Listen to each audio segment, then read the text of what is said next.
तो स्वागत है आप सभी का मैथ वाले सर के नए वीडियो में। तो आज के वीडियो में हम बात करने वाले हैं बहुपद का जोड़। ठीक है, तो बहुपद का जोड़ स्टार्ट करने से बता देना चाहता हूं कि पहले मैंने बताया था आपको बहुपद का गुणा भाग, ठीक, काफ़ी डिटेल में बताया था। 10-12 नहीं, 10 नहीं होंगे, मतलब 8-9 तो होंगे वीडियो। ठीक है, वहाँ पे आपने सीखा था कि जो नॉर्मल क्वेश्चन होते हैं फिर उसका लेवल बढ़ता है, फिर धीरे धीरे एग्जाम्पल्स और कठिन होते हैं, सब कुछ मैंने आपको क्लियर कराया था। फ्रैक्शन वाले भी आपको भाग सिखाए थे। ठीक है, तो ठीक उसी प्रकार से ये वाला भी है। पहले बेसिक से फिर धीरे धीरे लेवल बढ़ाएंगे और जितने भी टाइप्स बनते हैं एक एक करके सबको सीखेंगे। ठीक है, तो ये क्वेश्चन आपके सामने है, चलिए इसको ख़त्म करते हैं। ये पहला वाला मैं लेता हूँ। ठीक है, यहाँ पे देखो सबसे पहले जोड़ना कैसे, आप नॉर्मल जोड़ जैसे करते हो बिल्कुल वैसे ही जोड़ करना है, इसमें कुछ सोचना ही नहीं है। ठीक है, कैसे देखो, इस साइड से आपको जोड़ना है। अब दो इक्वेशंस हैं, दे देता है कि एक इक्वेशन ये, एक इक्वेशन ये है। ठीक है, दोनों इक्वेशन को जोड़ लो। तो आप ऐसे भी लिख सकते हो या फिर डायरेक्ट भी कर सकते हो। ठीक है, ऐसे लिखो, फिर उसके बाद देखो कैसे जोड़ना है। 2 और 1 कितना होता है? 3 ही होता है बस, और कुछ सोचना थोड़ी इसमें। तो ये 3 लिख दोगे। ठीक है, अब साइन का जो गेम है ना वो आपको समझना है। ठीक है, यहाँ पे प्लस है, आपको पता है कि प्लस प्लस जुड़ता है तो प्लस ही होता है। ठीक है, तो यहाँ पे भी साइन क्या आएगा? आपका प्लस ही आएगा। ठीक है, अगला देखो, अब ये चीज़ आपको मैं डिटेल में समझाऊंगा। देखो ये आपका 2x है और इसमें जोड़ना है मुझे 4x। ठीक है, और दोनों पॉजिटिव हैं। ठीक है, तो यहाँ पे देखो कैसे करना है। इसका मतलब क्या है? ये तो जोड़ है। ठीक है, ये दोनों इक्वेशन को जोड़ना है। इसका मतलब क्या है? ये वाला जो टर्म है ये पॉजिटिव में है, ये वाला टर्म जो है ये भी पॉजिटिव में है। ठीक है, तो यहाँ पे देखो 2x है एक और एक 4x है। तो जब भी आपका ये, इसको वेरिएबल्स नॉन वेरिएबल्स पता ही होगा। ठीक है, तो ये जो आपका होता है ना वेरिएबल्स, ठीक है, जो बदलते रहते हैं, यहाँ पे x की वैल्यू कुछ भी हो सकती है, 2 3 4 कुछ भी हो सकती है। ठीक है, तो ये वेरिएबल्स है। नॉन वेरिएबल्स मतलब जो फिक्स है, 4 है तो 4 ही है। ठीक है, 2 है तो 2 ही है। ये क्या है? आपका नॉन वेरिएबल्स। ठीक है, तो अब 2x और 4x जो है ना, जब भी आपका x y कुछ भी गिवन है, z कुछ भी, ठीक है, जो नंबर अल्फ़ाबेट्स गिवन होते हैं वो आपके सेम पावर पे होते हैं। यहाँ पे कुछ नहीं तो पावर 1 है, पावर 1 है। ठीक है, तो जो संख्याएं होती हैं इनके आपस में बस जुड़ जाती हैं। यहाँ पे हो जाएगा 2 और 4 6 और 1 x आ जाएगा यहाँ पे। ठीक है, लेकिन यही गुणा होता तो ये हो जाता, इसमें संख्या का संख्या में गुणा कर देते, x का x में गुणा कर देते हैं। ठीक, तो ये बन के आ जाता 8x का स्क्वायर। ठीक है, तो इस प्रकार से आप जोड़ोगे, आपको गुणा नहीं करना है। आपको क्या करना है?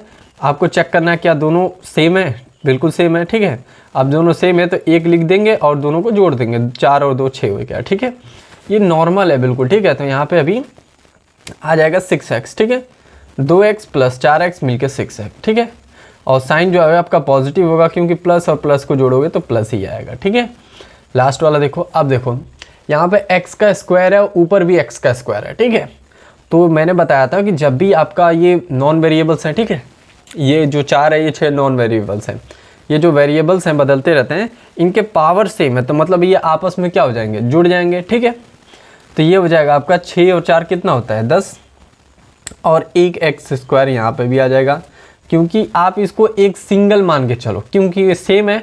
तो आप इसको कैसे जोड़ोगे? मान लो कि ये 4 है और ये 6 है, अब कितना हो गया? 10, और इसके साथ ए भी कुछ भी लिखा है तो उसको भी उतारते चलो। ठीक है, इस प्रकार से करना है। अगर ये डिफरेंट होता तो ऐसे नहीं हो पाता। डिफरेंट वाले भी कराऊंगा, अभी बिल्कुल बेसिक है तो इसको सीखो। ठीक है, अब देखो यहाँ पे माइनस का गेम आ गया, ये प्लस है। ठीक है, मतलब इसका क्या है कि इस इक्वेशन को और इस इक्वेशन को, इन दोनों इक्वेशनों को आपस में घटाना नहीं है, जोड़ना है। ठीक है, अब देखो -2 प्लस -7। अब मैं इसको थोड़ा डिटेल में बता देता हूँ। ये -2 है, इसको मुझे क्या करना है? जोड़ना है। कितना? ये -7 में। ठीक है, ये चीज़ है। अब ब्रैकेट खोल दो, -2 प्लस माइनस क्या होता है मुझे बता दो? प्लस माइनस माइनस होता है और ये 7 होता है। ठीक है, और आपको पता है कि माइनस माइनस क्या होता है? प्लस होता है। ठीक, तो प्लस यहाँ पे 7 2 9 हो जाएगा। साइन कौन होगा?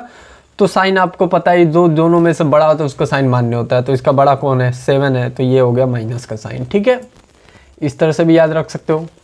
तो वही चीज़ यहाँ पे है, या फिर आप इसको डायरेक्ट जोड़ो बिना कुछ ताम झाम के। देखो प्लस करना है, दोनों माइनस साइन, माइनस जो है आपका साइन है। ठीक है, दोनों का।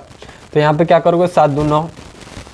साइन की बात आई तो भाई हमको पता है कि माइनस और माइनस आपस में जुड़ते हैं तो माइनस ही होता है, लेकिन साइन माइनस का होता है लेकिन संख्या जुड़ती है। ठीक है, तो ये चीज़ आ जाएगी आपकी माइनस की। नहीं तो ऐसे याद रखो ना, सबसे बढ़िया है। -2 और -7 को आपस में जोड़ा तो ये आ जाएगा 9, ठीक है। और माइनस का साइन लगेगा क्यों, क्योंकि दोनों में से बड़ा कौन, 7, और उसका साइन क्या है, माइनस, तो इस तरह से माइनस लगा देंगे, ठीक है। दोनों में से जो बड़ा होता है उसी का साइन मान्य होता है हर इक्वेशन में, ठीक है।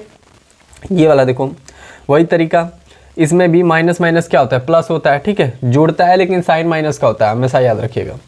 तो ये हो जाएगा 5 3 8 x, और यहाँ पे माइनस का साइन, क्योंकि जुड़ता है, संख्या तो जुड़ती है लेकिन साइन जो होता है वो माइनस का ही आता है, अगर दोनों माइनस हो तब, ठीक है। अब ये देखो 6 और 4 कितना होता है, 10, ठीक है, x², बात खत्म। तो आई होप आपको समझ में आया होगा, ये नॉर्मल था। अभी अगले वीडियो में थोड़ी लेवल इंक्रीज़ करूँगा, तो मिलते हैं अगले वीडियो में, तब तक के लिए पढ़ते रहिए।